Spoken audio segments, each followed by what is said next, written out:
السلام علیکم۔ حضور اکرم صلی اللہ علیہ وآلہ وسلم کی دوسری صاحبزادی سیدہ رقیہ رضی اللہ عنہا کے نکاح کا مکمل واقعہ۔ یہ واقعہ سیرت ابن ہشام، البدایہ والنہایہ، الاستیعاب اور اسد الغابہ میں مفصلاً مذکور ہے۔ حضور اکرم صلی اللہ علیہ وآلہ وسلم نے نبوت سے قبل حضرت رقیہ رضی اللہ عنہا کا نکاح یعنی نسبت ابو لہب کے بیٹے عتبہ سے طے کی تھی،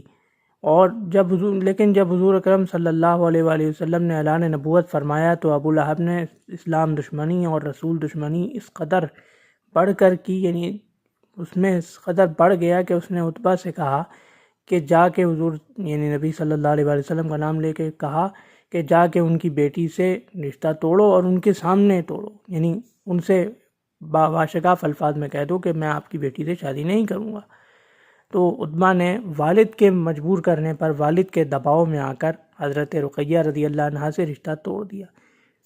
بعد میں حضور اکرم صلی اللہ علیہ وآلہ وسلم کی مدینہ منورہ ہجرت کے کئی سال بعد 8 ہجری میں عتبہ بن ابی لہب نے اسلام بھی قبول کیا۔ حضرت عباس بن عبد المطلب رضی اللہ عنہ کے سمجھانے پر، فرمائش پر انہوں نے اسلام بھی قبول کیا۔ تو عتبہ بن ابی لہب سے نکاح یعنی نسبت ٹوٹنے پر حضور اکرم صلی اللہ علیہ وآلہ وسلم نے حضرت رقیہ رضی اللہ عنہا کا نکاح حضرت عثمان رضی اللہ عنہ سے کر دیا، جو ذرا دور سے رشتہ دار یعنی حضور صلی اللہ علیہ وآلہ وسلم کی پھوپھی زاد بہن کے صاحبزادے ہوتے تھے، اور بنو امیہ بھی بنو ہاشم کے قریبی عزیز میں شمار ہوتے تھے، لہذا حضرت عثمان رضی اللہ عنہ سے حضرت رقیہ رضی اللہ عنہا کا نکاح کر دیا گیا۔ ان کے نکاح کے کچھ ہی ماہ بعد، 2 سال بعد، 3 سال بعد ہجرت حبشہ یعنی پہلی ہجرت حبشہ پیش آئی، جس کے امیر حضرت عثمان رضی اللہ عنہ تھے۔ جو مختصر قافلہ حبشہ کی طرف روانہ ہوا، اس کے امیر حضرت عثمان رضی اللہ عنہ تھے، جس میں ان کی زوجہ حضرت رقیہ رضی اللہ عنہا بھی شامل تھیں۔ اور ایک روایت میں آتا ہے کہ حضرت عثمان اور حضرت رقیہ رضی اللہ عنہا کی جو پہلی اولاد ہیں عبداللہ بن عثمان رضی اللہ عنہما، وہ بھی حبشہ میں ہی تولد ہوئے، وہ بھی حبشہ میں ہی پیدا ہوئے۔ تو حضور اکرم صلی اللہ علیہ وآلہ وسلم نے اس ہجرت کے موقع پر فرمایا کہ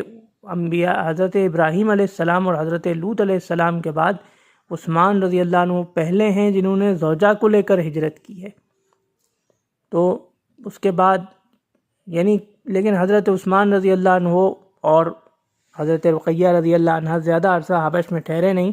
کیونکہ ابھی انہیں حبش گئے ہوئے زیادہ عرصہ نہیں ہوا تھا کہ قریش نے یہ افواہ پھیلا دی کہ ہم سب مسلمان ہو چکے ہیں، اب آپ آ جائیے واپس۔ تو بغیر تحقیق کے بہت سے مسلمان واپس آ گئے، جن میں حضرت عثمان اور حضرت رقیہ رضی اللہ عنہ بھی شامل تھے۔ ان کے واپس آنے کے کم و بیش 7-8 سال کے بعد حضور اکرم صلی اللہ علیہ وآلہ وسلم کو مدینہ منورہ سے دعوت موصول ہوئی۔ جب مدینہ منورہ میں 100 کے قریب لوگوں نے اسلام قبول کر لیا، جن میں سردار اور اشراف مدینہ بھی شامل تھے، انہوں نے پھر حضور صلی اللہ علیہ وآلہ وسلم کو دعوت ارسال کی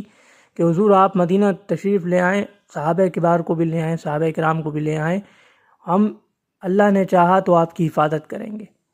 ہم اللہ نے چاہا تو آپ کی تائید کریں گے، جتنا آپ ہم سے ہو سکا آپ کی مدد کریں گے۔ تو حضور اکرم صلی اللہ علیہ وآلہ وسلم نے پہلے تو صحابہ کبار کو اجازت دی مدینہ منورہ ہجرت کرنے کی، پھر خود حضرت ابوبکر صدیق رضی اللہ عنہ کے ساتھ مدینہ تشریف لے گئے، اور حضرت علی کرم اللہ وجہہ کو بعد میں آنے کا ارشاد فرمایا۔ تو ہجرت مدینہ کے بعد حضرت عثمان رضی اللہ عنہ اور حضرت رقیہ رضی اللہ عنہ زیادہ عرصہ رفاقت ان کو نصیب نہ ہوئی، کیونکہ 2 ہجری میں جب غزوہ بدر پیش آیا تو سیدہ رقیہ رضی اللہ عنہا علیل ہو گئیں، اور علالت اتنی شدید تھی کہ حضرت نبی کریم صلی اللہ علیہ وآلہ وسلم نے سیدنا عثمان رضی اللہ عنہ کو فرمایا کہ آپ یہیں رہ جائیے مدینہ منورہ میں، لیکن آپ کو مجاہدین کے برابر ہی ثواب ملے گا، آپ یہیں رہ جائیے، زوجہ کی تیمارداری کریں، آپ کو ثواب مجاہدین کے برابر ملے گا۔ تو حضرت عثمان رضی اللہ عنہ نے تعمیل کی، اور حضرت رقیہ رضی اللہ عنہ کی تیمارداری کے لیے رک گئے مدینہ منورہ میں۔ اور جب غزوہ بدر سے صحابہ کرام واپس آ رہے تھے فتح کے بعد، تو جب مدینہ منورہ پہنچے تو مسلمان یعنی صحابہ کرام حضرت رقیہ رضی اللہ عنہ کو دفنانے کی تیاری کر رہے تھے، کیونکہ حضرت رقیہ رضی اللہ عنہا کا انتقال ہو چکا تھا۔ تو یہ تھا حضرت رقیہ رضی اللہ عنہا کا کہ نکاح کا مختصر نکاح اور ان کی حیات طیبہ کا ایک مختصر واقعہ۔ انشاءاللہ اگلی ویڈیو میں ہم حضرت ام کلثوم رضی اللہ عنہا بنت رسول اللہ صلی اللہ علیہ وآلہ وسلم کے نکاح کا مختصر واقعہ آپ کی خدمت میں پیش کریں گے۔ اللہ حافظ۔